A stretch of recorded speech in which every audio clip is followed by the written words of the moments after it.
Hello everyone, and welcome to the Frequency File. Today we're going to be talking about something that I like to call STAR-TREK-NOLOGY, because this seems so out of the future that it's almost like it's out of the old TV series Star Trek. And in fact, they did have cloaking devices in that series. I believe the Romulans and the Klingons possessed some kind of cloaking technology where they could cloak their entire spaceship, and they couldn't be perceived visually or energetically by the folks that were on the Enterprise. So now we have something very similar to that, and it's based on, guess what? Frequency. Now, how is this going to work? Like, how do you cloak something? Well, everything has a frequency. We all vibrate at a particular frequency. Everything in the universe vibrates at a frequency. So let's just take, for instance, an orange. And we'll say that the orange is vibrating at just an arbitrary number. The orange vibrates at 10.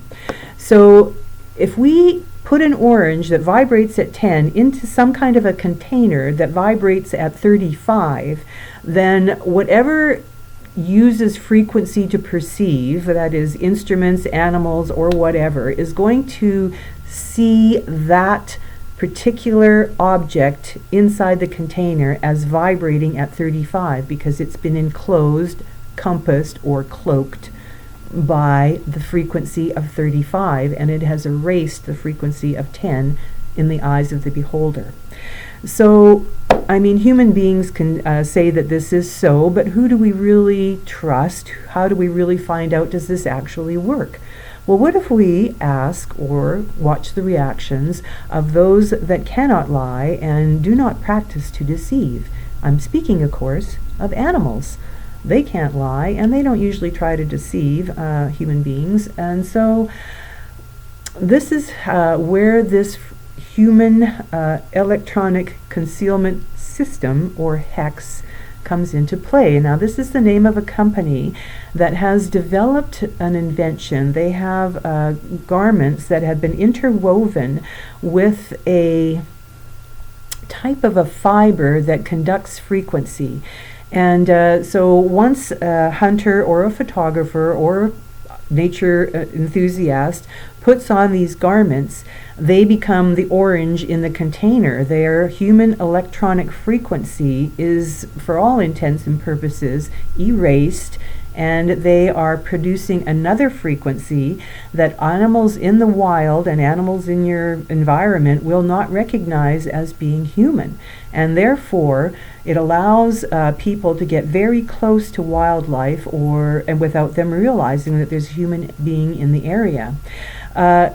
Now, this is an amazing invention. This is the first step in cloaking, in human cloaking. Now we've been able to make ourselves invisible to animals. Possibly the next step is we'll be able to make ourselves invisible to other humans. And this has been technology that has been investigated and in development for a long time. Most notably probably with the U.S. military, and they have been using like highly reflective surfaces in order to, like a mirrored plane, for instance, is going to be very difficult to see if it goes flying through your field of vision. I have seen one, and then I saw them described on a television documentary about American Black Op projects about this mirrored plane, which I saw flying up our valley one day. So anyway, it's something that has been in the works for quite some time, and now this company, the link is below, has developed something that, if you don't believe frequency works, ask these animals, ask the deer, ask the ones they have videos on their site. I highly recommend you go over and have a look and just watch what frequency in action can really accomplish. Now, next time we meet, I'm going to be talking again about some more devices, and these are personal amplification devices that we can use to take frequency with us. Also coming up will be, how do you make your own frequencies and create them so that they can be used onto a downloadable device. So I hope you all are having a great day. God bless you all, and thanks for joining me today on the Frequency File. Bye now.